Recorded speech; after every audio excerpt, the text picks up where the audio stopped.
Bom, gente, então vamos começar aqui o tema da nossa última aula e ela é sobre a aprendizagem e a memória. Nessa aula, então, a gente vai ver o que é cada uma dessas coisas, né? Como que a gente armazena coisas, informações na nossa mente, como que a gente aprende, os mecanismos fisiológicos envolvidos aqui, né? E por que que certas coisas a gente tem mais facilidade de lembrar, de recordar, porque outras coisas menos, etc. Então, vamos dar início à aula, né? Bom, primeiro, uns breves conceitos. Tanto aprendizagem e memória são processos que são conjuntos. Uma trabalha junto com a outra, digamos assim. O aprendizado, ele é a aquisição de conhecimentos ou habilidades, ou seja, você vai adquirir um conhecimento ou alguma habilidade. Por exemplo, agora você está estudando uma matéria, ou quando você está estudando uma prova, ou qualquer estudo que você faça, você está adquirindo conhecimento e esse processo é chamado caracteriza o aprendizado. Já a memória é o processo pelo qual esses conhecimentos ou habilidades eles são então armazenados e posteriormente evocados. Que é isso? Você vai então guardar o seu conhecimento, sua habilidade, e você vai conseguir evocar ele, exercer ele. Por exemplo, dar uma aula. Você estudou um conteúdo e você tendo conhecimento, você adquirindo essa habilidade, você pode dar uma aula, digamos assim. Bom, e para começar essa aula, vamos fazer um testezinho de memória com vocês. Como que ele funciona? Vou ler primeiro aqui, depois eu explico de novo. Para começar o teste, você deverá observar a próxima imagem durante 1 minuto. E você vai tentar memorizar todos os detalhes dessa imagem durante esse 1 minuto. Em seguida, você vai responder 6 perguntas de múltipla escolha, A, B, C, D. E no final, você vai conferir suas respostas e vai verificar como que está o estado da sua memória recente. E muito importante, para o teste ser fidedigno, não descreva os detalhes num papel durante seu período de visualização. Então, o que vai acontecer? O próximo slide aqui vai ter uma imagem na tela de vocês, uma ilustração, e vocês vão ter que memorizar o que está acontecendo ali naquela imagem, nesse 1 minuto. Passado esse 1 minuto, eu vou passar para frente o slide e vocês respondam. Vocês vão responder as questões que vão aparecer aí na frente para vocês. Então, eu vou passar para a imagem aqui. E enquanto vocês ficam olhando para não distrair vocês, eu vou sair durante esse 1 minuto e eu volto quando passar o tempo de 1 minuto. Deixa eu só programar o relógio aqui para ver 1 minuto.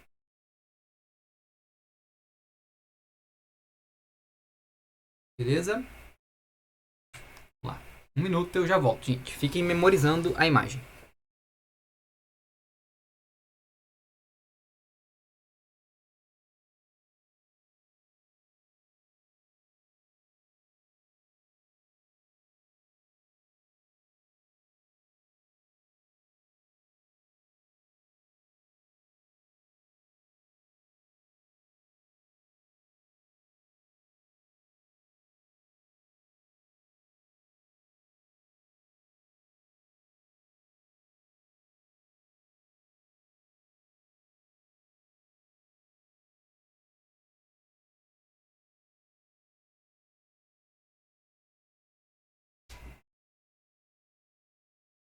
Bom, gente, deu tempo, né?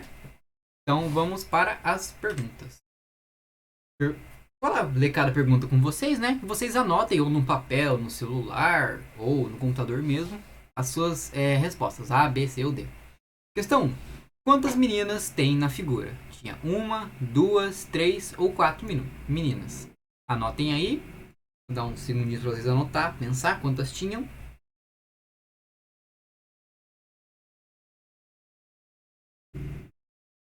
Beleza? Pergunta 2. A menina do balanço, ela A. Está triste. B. Ela veste bermuda. C. Ela está de vestido. Ou D. Ela está com os pés estendidos. Então, novamente, tempinho para vocês responderem, uns 10 segundos, aí passo a próxima.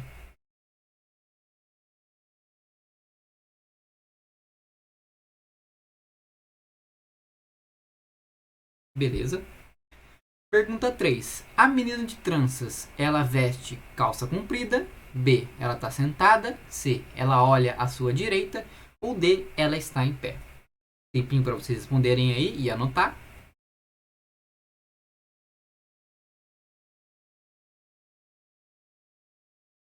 Beleza? Pergunta 4. Qual afirmativa é falsa? A. Um menino loiro está de camisa azul. B. 3 crianças estão sentadas. Ou C. O balanço é roxo e amarelo. Ou D também. A menina que está em pé usa meias azuis. Então, 10 segundinhos para vocês anotar a resposta aí.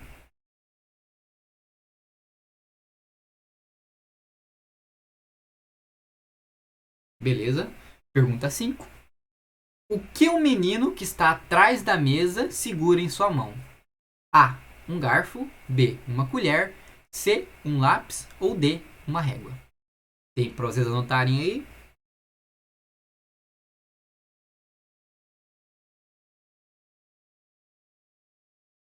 Beleza. Última questão. 6. Qual a cor da camisa do menino que está sentado à direita da imagem? Ela é vermelha, azul, laranja ou verde? Tempinho para anotar a resposta de vocês aí.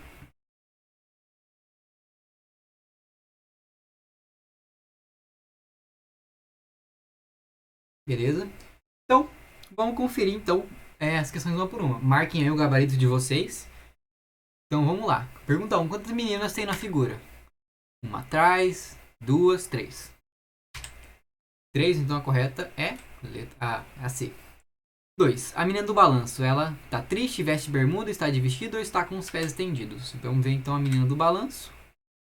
Ela veste uma bermuda, então é a B. 3. A menina de tranças, ela veste calça comprida, sentada, olhando à direita ou tá de pé?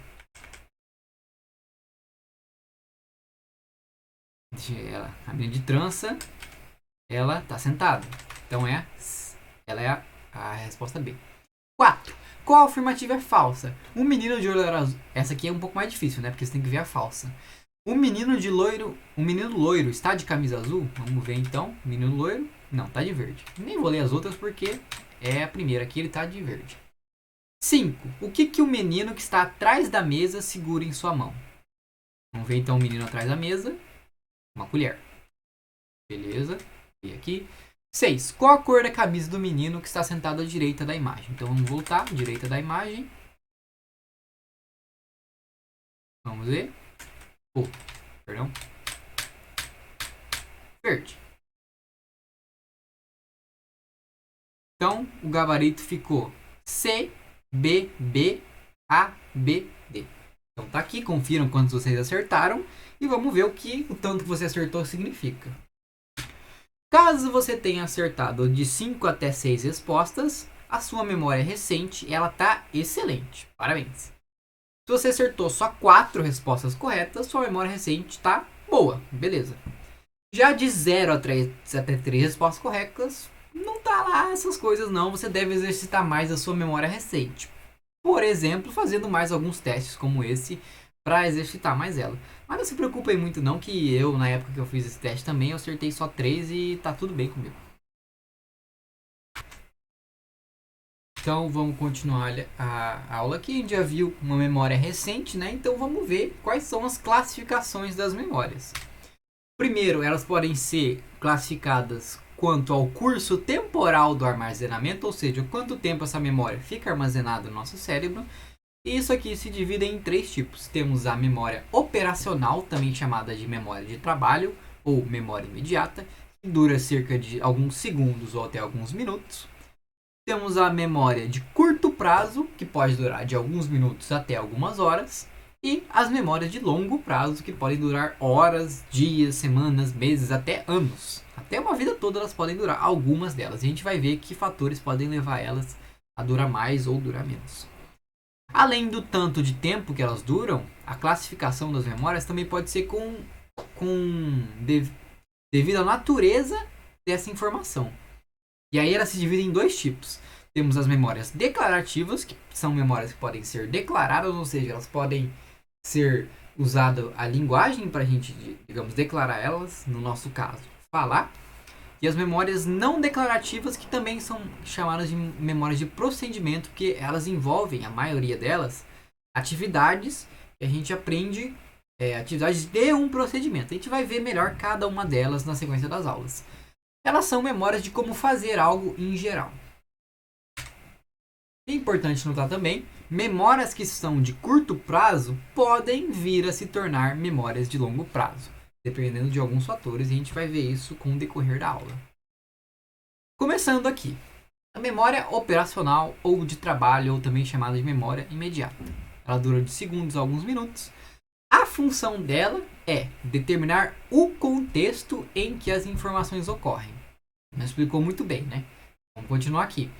Ela mantém apenas as informações que estão sendo processadas no momento. Ainda não ficou exatamente claro, né? Então, vamos ver um exemplo para ficar mais simples. O exemplo é agora. Vocês estão vendo a aula online aqui, com uma certa atenção, e a sua memória operacional está fazendo vocês entenderem as palavras que eu estou falando para formar frases, e essas frases fazem sentido nesse momento para vocês terem compreensão do assunto, do que eu estou falando e isso. Porém, passado tipo 2 minutos, vocês não vão compreender o que eu já tinha falado uns minutos atrás, porque a memória operacional é para durar pouco mesmo, é só para dar um contexto geral do que a gente está fazendo e do que a gente precisa entender agora, nesse momento. Então, ela nos permite saber onde a gente está, o que a gente está fazendo em todos os momentos, ou seja, entender uma frase que uma pessoa fala, entre outras medidas imediatas para a gente conseguir conviver, né? E caso alguém tenha um problema na memória operacional dela, né? Esse é o caso dos indivíduos com esquizofrenia. Como a memória operacional deles não funciona direito, então eles apresentam o pensamento, a fala e o comportamento deles bem desorganizado. Eles não conseguem entender em que contexto eles estão para conseguir conviver certo, né? Se encaixar, saber onde ele tá, o que ele tem que falar e tal. Só destacando aqui que o problema da memória operacional está muito associado à perda da substância cinzenta no lobo temporal e frontal. Bom, já que a gente falou de memória operacional, vamos ver alguns estudos que mostram como ela funciona e como que é a fisiologia dessa coisa, né?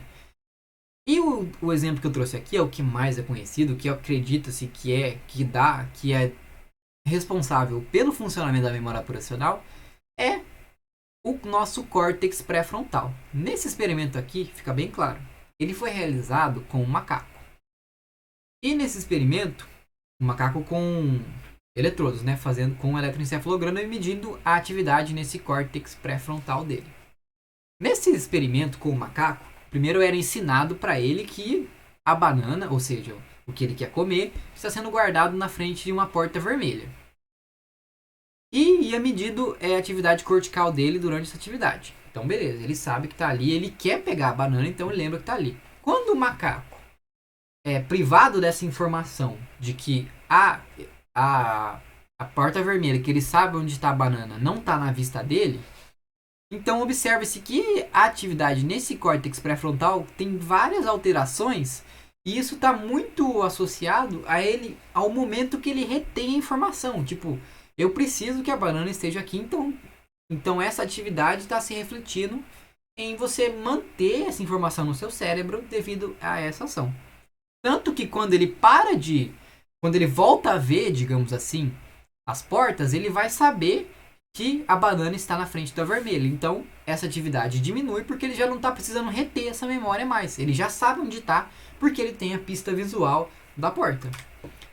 Então, o que ocorre é alterações nas atividades dos neurônios dessa região, o córtex pré-frontal, durante o tempo que ele precisa reter isso para a finalidade que ele quer. Bom, a gente viu memória imediata, agora vamos ver a de curto prazo. Ela pode durar até cerca de 6 horas, então muito mais do que segundos a minutos da imediata. A função dela principalmente é manter essa informação disponível enquanto a nossa memória de longo prazo ainda não é formada, ou seja, Caso seja interessante você manter essa informação, você vai ficar guardada ela na memória de curto prazo até ela ser formada, até ela estar pronta para ser usada para longo prazo, ou se ela não for importante assim, ela vai ficar na de curto prazo mesmo. Por exemplo, manter uma conversa sobre um assunto. Você está num dia de prova lá e o seu amigo está te dando um resumo da matéria. Você vai manter essa informação, provavelmente, como você está vendo meio que agora, digamos assim, de uma vez, você vai manter essa informação por algumas horas e tudo mais. Se você tiver estudado bastante, já tiver um conhecimento, provavelmente o que ele te falou vai continuar sofrendo o processo de consolidação que a gente vai falar mais pra frente, vai virar uma memória de longo prazo.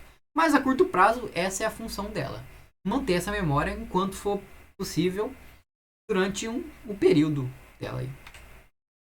E para que essa memória se consolide no nosso cérebro, tem uns mecanismos moleculares que então facilitam as sinapses neurais, ou seja, nossos neurônios fazendo sinapses para manter essa memória ali e quando você precisar dela conseguir evocar ela, tipo na hora da prova saber uma informação para responder uma pergunta.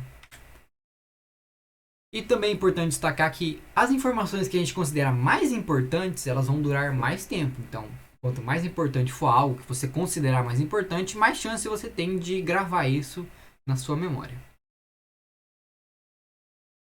E, então, caso ela for importante ou tiver outros fatores também, essa memória de curto prazo, ela passa por um processo de consolidação e vai se tornar uma memória de longo prazo, que é o que a gente vai ver a seguir.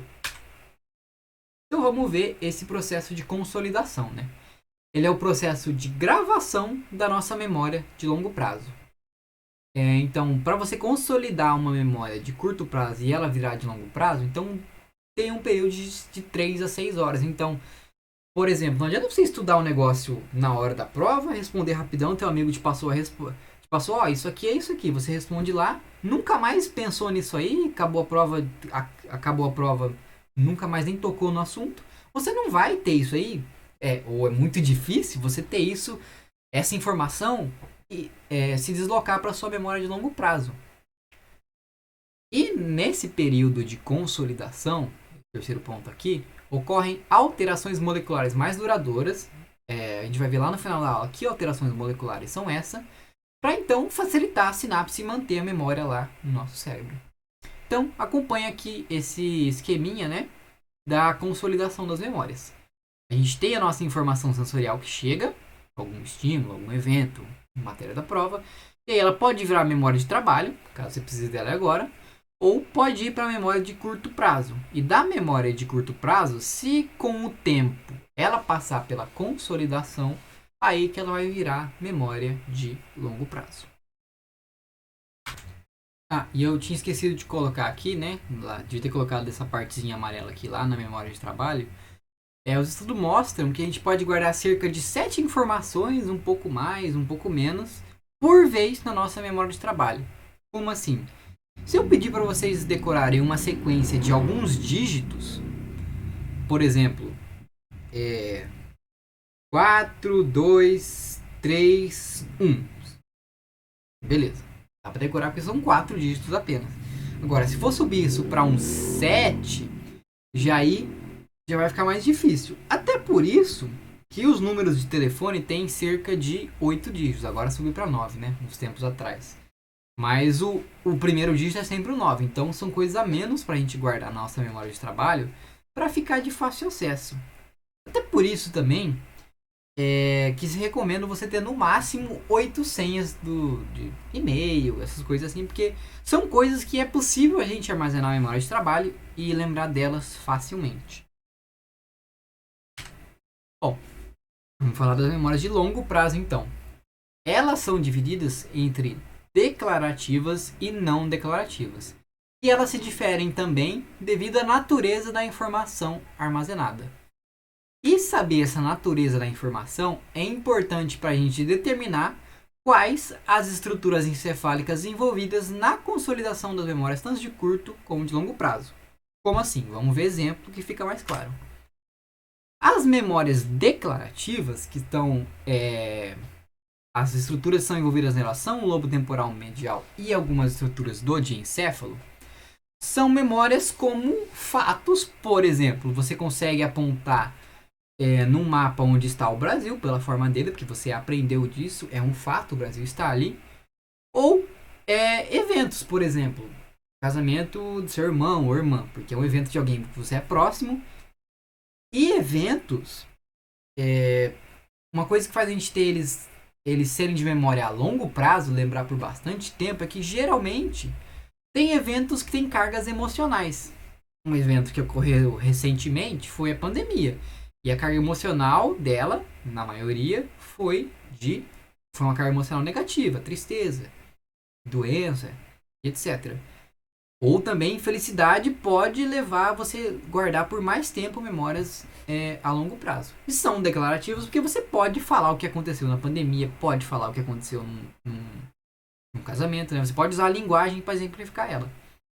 As memórias não declarativas, também conhecidas como memórias de procedimentos, são aquelas que geralmente são habilidades ou hábitos. Elas estão. Quem é responsável por isso é principalmente o estriado. Por exemplo, vamos ver porque ela é não declarativa. Se alguém aqui souber tocar violão, e eu perguntar para você como que eu faço para tocar violão, ele não vai saber me explicar certo assim, você coloca a mão no braço do violão, e você tem que apertar tal corda com tal força, e você faz um movimento em tal velocidade, e é assim que você toca o violão. Não é algo declarativo, assim, é meio que algo implícito, e a gente vai ver isso mais pra frente.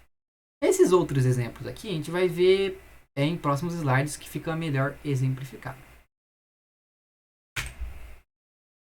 Bom, vamos ver então a importância que tem essa associação com outros eventos para a gente fazer armazenamento de informação. O que é isso?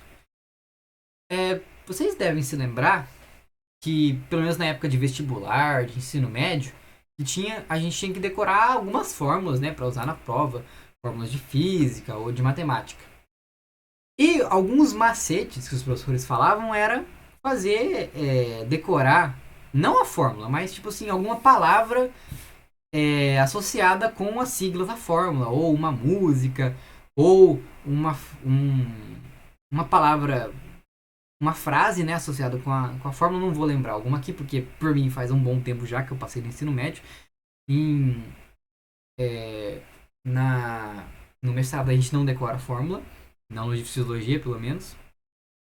E isso explica, por exemplo, porque tem pessoas que conseguem estudar melhor, se lembrar de coisas melhores com músicas, com cheiros, porque para que o nosso evento ele seja guardado na memória, então várias informações são associadas, como sons, imagens e sentimentos. É mais fácil você lembrar uma memória que tem um som envolvido nela, tipo uma música de um casamento, ou uma imagem que está associada a uma fórmula que você viu, né? Eu lembro mais ou menos assim que tinha uma fórmula de física que o professor me falava que era o sorvetão, que era SOVT, alguma coisa assim. É uma palavra que está associada à fórmula. E a gente consegue fazer essas associações permitirem a gente lembrar melhor das informações por esse princípio aqui, que é a ecforia. Vamos entender então o que está escrito aqui. A recuperação da memória ela vai envolver a interação entre pistas, ou seja, dicas, né, sensoriais externas, algo que você está vendo, ou geradas internamente, além de traços de memória armazenados, ou chamados engramas, em um processo denominado ecforia. O que é isso? Essa imagem ajuda a exemplificar muito bem. A gente aprendeu o que é um desenho de um círculo completo. Essa imagenzinha aqui primeiro, com esses 4 traços meio curvadinhos, parecem um círculo. O fato desses 4 traços estarem presentes numa forma de um círculo, por exemplo, vai fazer, depois da gente ter aprendizado do que é o círculo, a ativação parcial de um grupamento de células, que então vai levar à ativação da representação completa do estímulo. Ou seja, você viu partes do círculo que faziam parte da figura completa, então seu cérebro fez a assimilação desse grupo de células para representar a célula. E se você parar para pensar na questão da uma música para lembrar de uma fórmula, eu lembrei agora, no ensino fundamental, básico, né? Para lembrar quais eram todos os planetas, o professor ensinava a cantar músicas. E nas músicas ela falavam de frutas, não dos planetas. Porque fruta é algo que a gente tem mais conhecimento, principalmente nessa época, né? Então, é isso. E já que você está ligado uma informação, a música e a fórmula. Se você conseguir puxar a música já vai ficar mais fácil de você lembrar a fórmula. É esse o conceito. Mais ou menos bem explicado, né? Bom, passando aqui então, a gente estava falando de memória, de aprendizado, mas também com a memória vem o fato que a gente esquece coisas, né? E aí, faço uma pergunta para vocês, né? Vocês acham que esquecer é fisiológico? Beleza, a gente sabe que esquecer faz parte. Todo mundo esquece alguma coisa de vez uma vez ou outra. Mas será que tem uma vantagem? É preciso a gente esquecer as coisas ou todo esquecimento é um problema pra gente assim, né? Bom, para investigar o que os estudantes acham disso, numa universidade foi feita a seguinte questão para eles, para vários estudantes universitários. Tudo que aprendemos é armazenado permanentemente na mente, embora algumas vezes alguns detalhes particulares não sejam acessíveis. Ou seja, tudo que a gente aprendeu ao longo da nossa vida toda está aqui dentro da nossa mente, do nosso cérebro, mas a gente não lembra de alguns detalhes deles, de vez em quando. Vocês acham que essa afirmativa é verdadeira ou ela é falsa?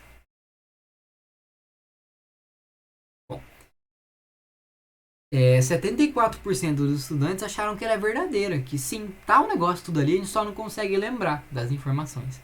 E na verdade, isso está errado.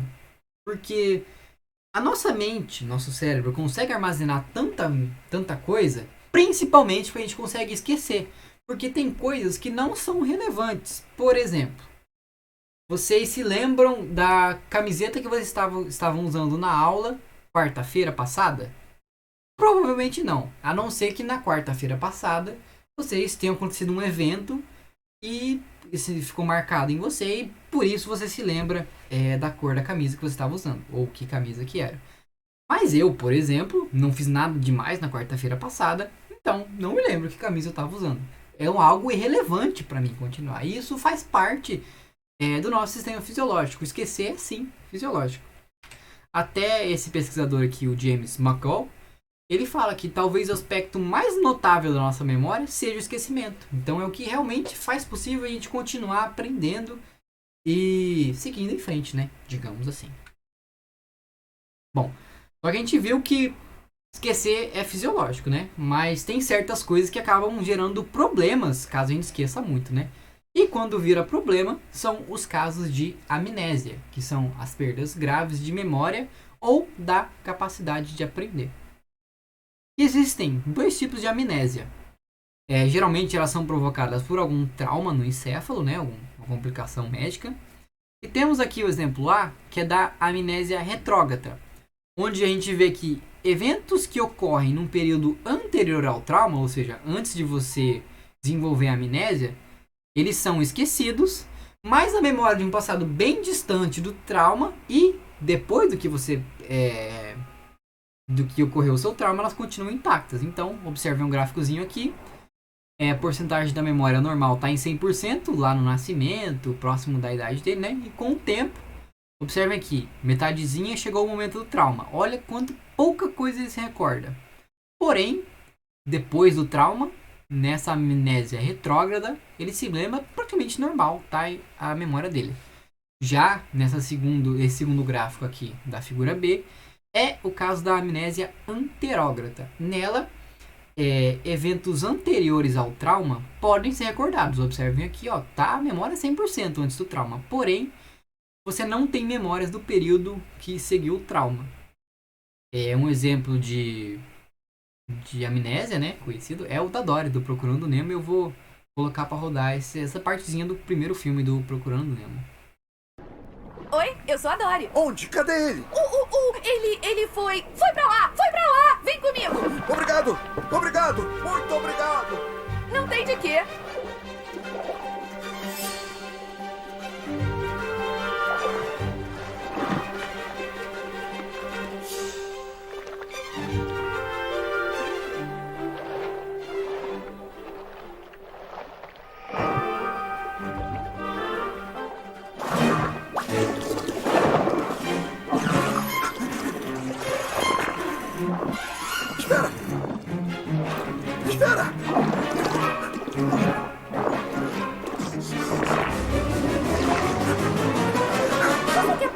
O quê? Eu tô nadando. Será que tá faltando espaço nesse mar? Hã? Tá com algum problema? Tá. Quer cair dentro? Quer? Ai, que medo dele. Que é? Peraí. Para de me seguir, tá legal? Que conversa é essa? Você ia me mostrar pra onde o barco foi, lembra? Um barco? Eu vi um barco e passou não tem muito tempo. Ele foi pra lá, vem comigo. Espera aí. O que é que está acontecendo? Você já me disse pra onde o barco tá indo. Já disse? Não. Se isso é algum tipo de piadinha, não tem graça. E eu sei o que tem graça. Eu sou um peixe palhaço. Não, eu sei que não. Me desculpe. É que eu sofro de perda de memória recente. Perda de memória recente. Não dá pra acreditar. Não, é verdade. Eu esqueço das coisas depressa. É de família. Quer dizer, pelo menos eu acho que é. Cadê eles?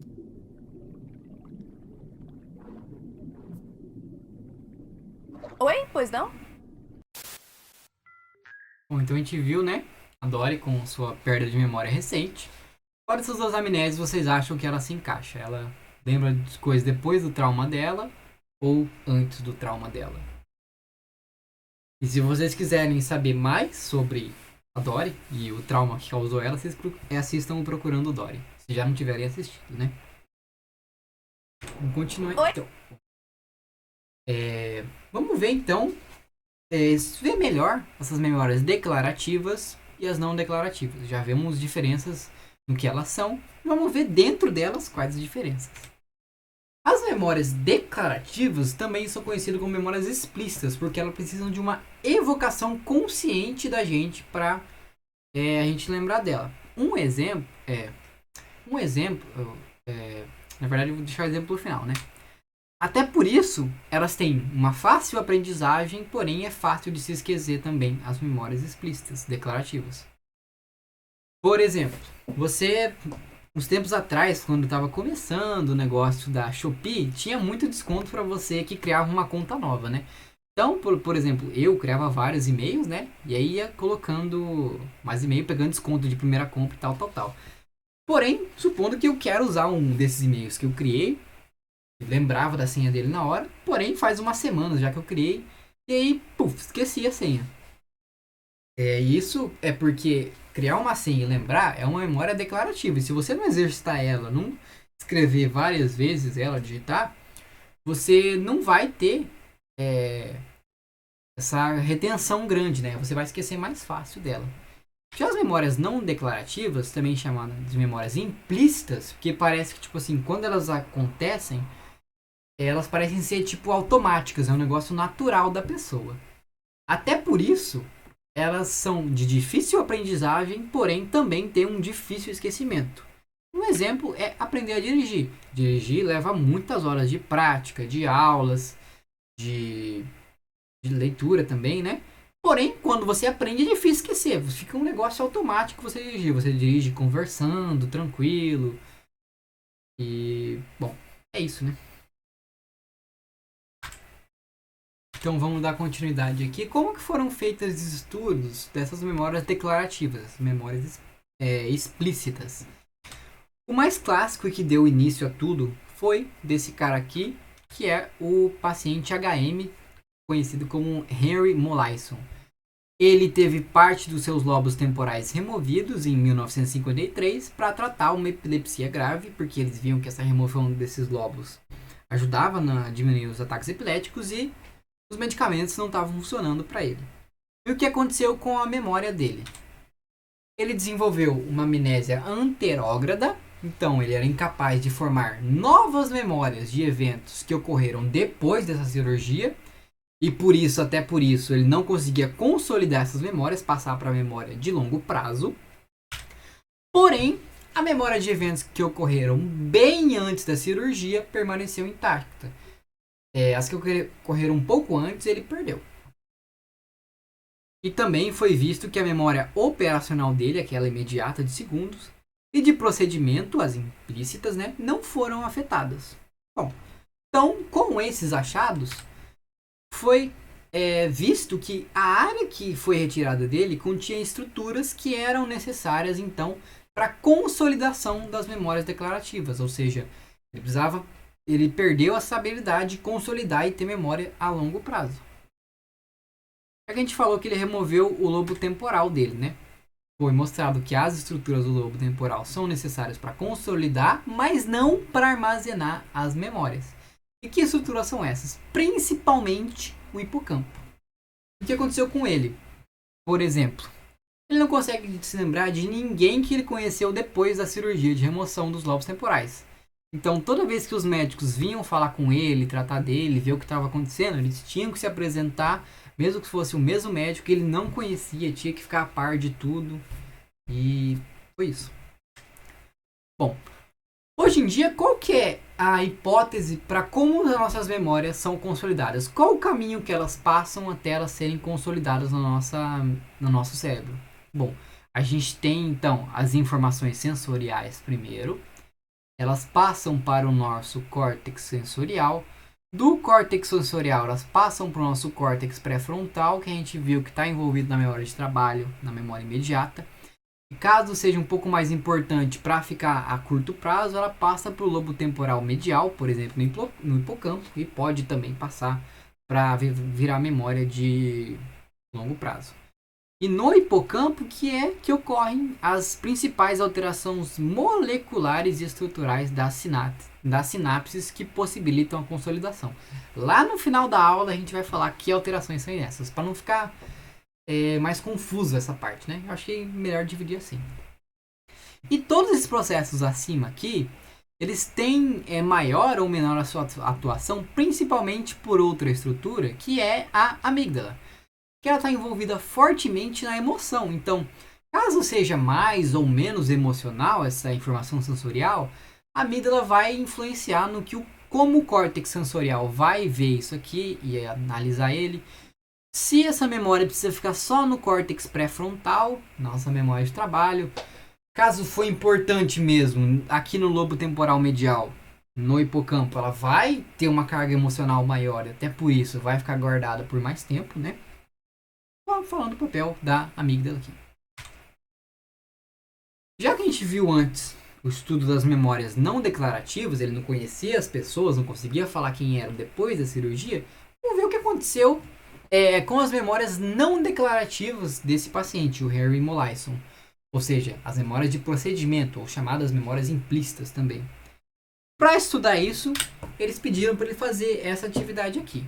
Nessa atividade, ele tinha que desenhar uma estrela perfeita, né? Porém, ele não estava olhando para o papel dele com o lápis ou a caneta aqui. Ele tinha que olhar para o espelho. Ele tinha que desenhar a estrela perfeita, ou seja, é uma habilidade que você requer tempo para aprender, né? Essa habilidade perfeita, digamos assim. A gente consegue observar aqui no gráfico que no primeiro dia ele teve muitos erros para fazer a estrela perfeita, ó. Percebe que vai aumentando até ele acertar, né? Já no segundo dia, os erros dele diminuíram bastante para desenhar essa estrela perfeita enquanto ele olha para o espelho. E no terceiro dia, pouquíssimos erros, cerca de 2 errinhos, né? O que mostra, então, que ele manteve as suas memórias implícitas, por ele conseguir desenhar uma estrela olhando só para o espelho. Vamos continuar a aula aqui então para ver quais são os tipos de memórias implícitas ou de procedimento, que elas têm novamente categorizações. Elas podem ser memórias adquiridas por aprendizado associativo. O que é isso? Elas se baseiam tanto no condicionamento clássico, também conhecido como condicionamento pavloviano, que tem esse nome porque ele foi criado pelo Ian Pavlov, como também se baseia no condicionamento operante. O que é esse condicionamento operante? É você associar um comportamento com uma recompensa ou punição, ou seja, você vai ativar ou vai inibir o seu circuito de recompensa com esse condicionamento. Com um exemplo fica muito melhor mostrado. Temos aqui, antes do condicionamento, o cachorro. O cachorro, quando ele ouvia um sino tocar, ele não tinha reação nenhuma, né? Digamos assim. Já quando ele via o estímulo de um bife aqui, ele começava a salivar. Bife gostoso, o cachorro quer comer, né? Porém não, né? Passado o experimento aqui, ele passou pela parte do condicionamento, onde ele viu que sempre que tocava o sino, ele tinha o bife, sempre que tinha o bife, tocava o sino também. As coisas sempre, esses estímulos sempre iam conjuntos para ele. O que eles viram então depois que fez esse treinamento? Só de tocar o sino, o cachorro já começava a salivar, porque ele associava que com o sino vinha o bife. A gente observa isso muito no comportamento de animais, né? Eu, por exemplo, eu acordei e meus gatos já vêm em roda de mim porque eles sabem que eu vou pegar a ração para eles. Interessante mostrar aqui. Esse condicionamento por aprendizado associativo, ele pode ser aprendido sim com o tempo, mas se ele vê que esse comportamento já não está condicionado, por exemplo, o sino tocando já não vem junto com o bife, ele vai parar simplesmente de salivar quando ele começar a ouvir o sino com o tempo. Existem também as memórias adquiridas por aprendizado não associativo. E tem 2 tipos dela que a gente vai ver exemplos aqui. Ou seja, não tem associação nesse aprendizado. O primeiro é o aprendizado por habituação, que ele vai fazer você diminuir a sua resposta devido a um estímulo ser repetitivo. Como assim? O exemplo deixa claro. Supondo que você começou a trabalhar num escritório. E nesse escritório, você escuta um telefone começando a tocar. É o seu primeiro dia de trabalho ali. Você vira sua atenção para o telefone, tá tocando. Espera, você vê quem que vai atender, beleza, volta a fazer o que você estava fazendo. Segundo dia, tocou de novo, parou para ver. Conforme você vai trabalhando mais nesse escritório, mais dias, se habitua com esse telefone tocar e você vê que, tipo, não é para mim, não tem nada a ver comigo. Então, com isso, você se habitua e sua resposta começa a diminuir devido à repetição desse estímulo. Ele vê que não é relevante, digamos assim. E tem também o aprendizado por sensibilização, que ele vai intensificar a sua resposta a um determinado estímulo. Por exemplo, com um exemplo fica mais claro. Você foi picado por uma aranha. Essa picada doeu, você teve que ir para o hospital, seu braço ficou com marca e tal. Na próxima vez que você vê uma aranha, a sua resposta vai ser mais intensificada. Porque você teve a picada e tudo mais. Você está mais sensibilizado devido a esse aprendizado. Só para ver como que essas memórias implícitas alteram o nosso comportamento.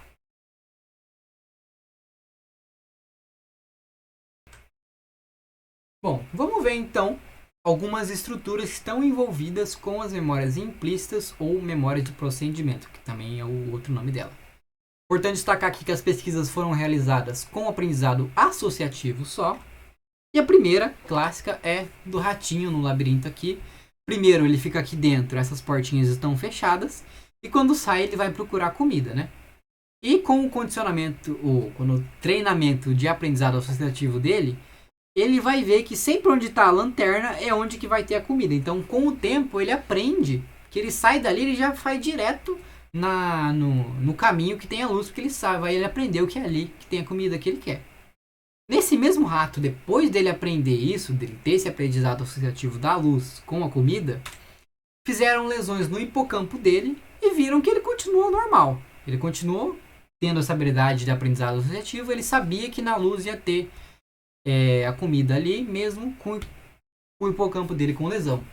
Já quando se fizeram lesões nos núcleos da base, no caudado e no putame, viu que ele perdeu isso aí. O desempenho dele era muito prejudicado. Ele já não ia direto na luz achar a comida dele. Então, só exemplificando, né, como funciona isso com animais, porém, também tem estudos mostrando isso com humanos. Tem aprendizado associativo em humanos. Por exemplo, essa é a atividade aqui. É um jogo que você é um locutor do tempo. E você tem que dar a previsão do tempo, ou seja, prever o que vai acontecer com o tempo, o clima, né? De acordo com um conjunto de 4 cartas. Então você vai vendo lá, você fala, essas 4 cartas dá sol, ou essas 4 cartas dão chuva. Se você acerta a previsão, você tem recompensa. Digamos assim, a recompensa é você ganhar um doce.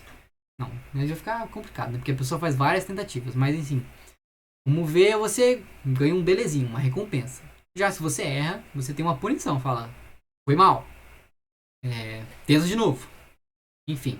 E nisso foi vendo, e esse experimento foi feito tanto em pessoas controle, ou seja, que não tem nenhuma condição clínica que prejudicasse a memória deles nesse quesito, como com pessoas com amnésia, em verde aqui, e pessoas com doença de Parkinson. E o que foi visto nesse experimento, por exemplo, foi visto que conforme mais tentativas iam tendo aqui, vai subindo a porcentagem de respostas corretas da pessoa.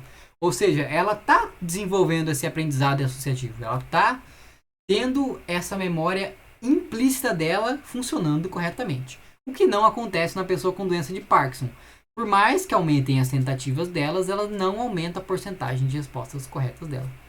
O teste não é exatamente muito claro, tinha que fazer com a pessoa pra gente ver melhor, né? Mas isso faz bem em sala de aula, presencial e tudo mais.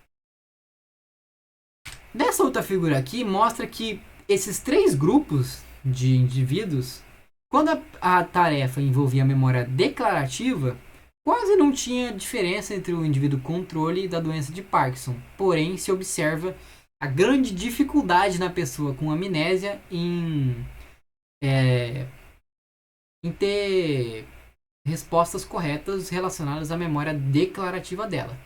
O que deixa muito claro que as áreas que estão envolvidas tanto na memória declarativa, ou seja, declarar algo, ver, acertar, e nas memórias de procedimento, as implícitas, como tocar um instrumento, elas são comandadas por regiões diferentes, porque a amnésia se dá por lesões em uma região e doença de Parkinson se dá em lesões em outras regiões.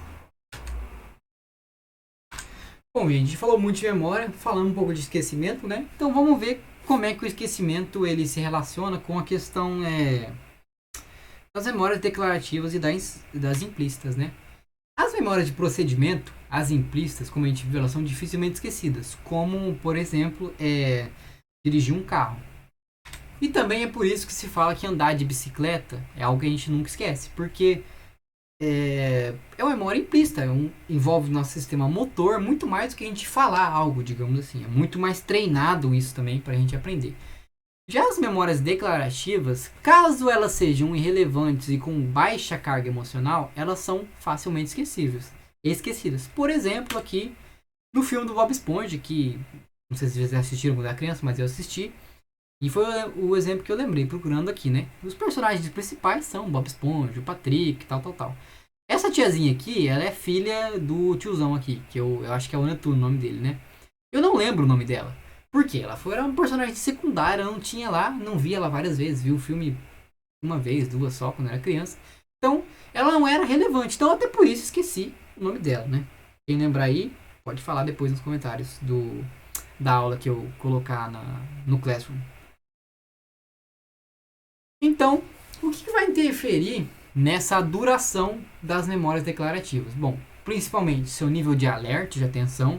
A gente vê isso nas aulas, né? Se a gente presta atenção bastante, parece que se a gente presta atenção, escreve, relê, estuda, a gente retém mais essa memória. A gente fala ela sozinha e tal. O nível emocional também. Por exemplo, um nível emocional de muita felicidade, se aprovado no vestibular, é um momento muito feliz, né? Vocês lembram o que aconteceu no dia, alguns podem lembrar até que posição passou, ou quem deu parabéns, o trote, tal. Porém, também emoções negativas marcam muito e tendem a durar mais essas memórias. Por exemplo, o fim do relacionamento, perda de um ente querido, entre outras situações, né? Bom, então vamos ver aqui, finalmente, e é o último negócio da aula, né? Em que lugar do cérebro que estão armazenadas as nossas memórias? Quais são os mecanismos celulares ou moleculares que estão envolvidos nelas? Seguindo aqui, então, os mecanismos celulares responsáveis pela nossa memória de curto prazo, acontece assim. A informação chega nas nossas áreas corticais de associação, o que faz digamos assim, o reconhecimento pelo córtex para hipocampal e renal. Então passa para o hipocampo e pela ação do fórnix também vai atuar no hipotálamo e no tálamo e vai fazer um ciclo mais chamado reverberativo. Vai voltar aqui para o córtex e vai manter esse ciclo ativo, né? Isso vai ficar melhor exemplificado, o que está ocorrendo principalmente no hipocampo, né? nesses mecanismos moleculares do aprendizado da memória. Nele, a gente dá destaque para um neurotransmissor que é o glutamato. Ele é conhecido como o principal neurotransmissor excitatório do sistema nervoso central. O glutamato tem ações inibitórias também, mas em maioria ele é excitatório, principalmente no nosso sistema nervoso central. Então o que ele vai fazer? Observe a imagem aqui. Tem um neurônio pré-sináptico e ele está então liberando glutamato. Esse glutamato liberado, então, ele vai se ligar em principalmente 2 receptores. E a gente pode observar aqui que eles são receptores canais. Então, quando se ligam neles, quando eles se ativam, eles se abrem e permitem passagem de algo. Nesse caso aqui, são 2 receptores. Tem o receptor AMPA, os azuis aqui, os N e os NMDA. Esses nomes, essas siglas, são referentes a medicamentos que eles estão relacionados, né? Não faz sentido pra gente decorar isso agora, né? Mas enfim. Vamos ver então aqui primeiro o azulzinho, o AMPA. Quando o glutamato ele se liga nele e ele fica ativado, então ele vai abrir esse canal e vai permitir a passagem de Na+, sódio, carga positiva, para o neurônio pós-sináptico, que tem esse receptor. Então vai fazer o quê? Despolarizar essa membrana, fazendo esse neurônio então ficar ativo. Então que por consequência pode ativar então outro neurônio, fazer mais sinapses. Essas sinapses vão durar o tempo que for necessário dessa memória ficar guardada no nosso cérebro. E tem também o receptor NMDA. Ele normalmente está bloqueado por magnésio, né? Mas quando tem essa ligação, principalmente no receptor AMPA, e junto com o glutamato se conectando nele também, vai fazer com que ele se abra, o magnésio saia, né? E vai se abrir e com isso vai entrar Ca2+. Cálcio, carga positiva no neurônio, novamente vai despolarizar ele, fazendo então ter mais sinapses, manter as sinapses ativas nos neurônios, né? E guardando a memória, fazendo ela ficar disponível ali no nosso cérebro. Vamos continuar então, ver o que acontece. Temos aqui região pré-sináptica, né? Liberou o glutamato, conectou aqui. Essa ligação do glutamato com os receptores, ela gera um negócio que a gente chama de potenciação de longa duração. Por quê? O fato dele se ligar leva a outros mecanismos que vai permitir ter uma duração longa desses neurônios estarem funcionando. Porque vamos ver aqui. Glutamato, pontinho vermelho aqui, ligou no receptor AMPA. Não. Vamos ver primeiro aqui no receptor NMDA, o vermelhinho aqui. Ligou aqui, entrou cálcio, tá ficando esse cálcio que entrou aqui nessa região pós-sináptica de um neurônio. Ele pode, por exemplo, atuar em proteínas como as quinases, e elas podem fazer algumas coisas. Por exemplo, elas podem ajudar a fosforilar esse canal aqui AMPA e abrir ele por mais tempo, fazendo mais glutamato se ligar a ele e fazer essas regiões sinápticas continuarem ativas, né? Além disso, no 2 aqui, essas quinases podem também fazer os receptores AMPA, que estão numa região mais central aqui da região pós-sináptica, subirem aqui para a superfície, né? E ficarem disponíveis para o glutamato se ligar neles e se abrirem, e aí entrar mais cálcio, mais sódio, possibilitando maior ativação neuronal e mais sinapses e manter a nossa memória ali. Além disso, esse glutamato, moléculazinhas dele aqui, né? Estamos vendo um axônio do sistema nervoso central. Ele, quando entra num neurônio pós-sináptico, também vai ter uma cascata de eventos que vai levar à produção de óxido nítrico. O óxido nítrico, por ser um gás, ele passa mais fácil por essa membrana dos neurônios. E quando ele volta para o neurônio pré-sináptico, o óxido nítrico vai ter uma ação de ajudar a liberar mais glutamato ainda. Então, todos esses mecanismos e possivelmente outros são que ajudam a manter essa memória de curto prazo durar cerca de horas até, digamos assim. E por fim, né, os mecanismos celulares da memória de longa duração. Muitos trabalhos demonstram que para a gente construir uma memória de longa duração, além daqueles mecanismos que a gente acabou de ver, é necessário maior expressão gênica para quê? Por exemplo, você conseguir codificar. Deixa eu voltar aqui um pouco. A melhor expressão gênica para, por exemplo, melhor síntese proteica. Principalmente nas primeiras 3 até 6 horas da consolidação da memória, né? Tanto no hipocampo como em outras regiões vinculadas. Essa síntese proteica, por exemplo, a gente vai ver aqui, esse receptor ele é uma proteína, né? Então, se você vai ter mais síntese dele, você vai ter mais deles ali, vão ter mais receptores, vai poder glutamato se ligar mais e manter mais tempo essa memória viva, digamos assim, né? Podendo ser acessada. É um processo bem mais complicado esse aqui e não faz muita questão a gente falar devido ao tempo, né, dessa matéria. E era isso, gente. Espero que tenham gostado da aula, né? Aprendido alguma coisa. Dúvidas eu creio que deve ter ficado algumas, porque é uma aula que seria muito bacana a gente ter presencial, né? Para tirar dúvida, mas podem mandar e-mail, que eu falo com a professora Célia ou qualquer coisa. Estarei mandando um trabalho para vocês fazer também sobre as aulas que eu dei, né? Trabalho simples de assinar lá, vai ser no Google Forms. E bom, é isso. Só agradecer mesmo vocês por assistirem às aulas, participarem das aulas e tudo mais. E é isso, gente. Muito obrigado.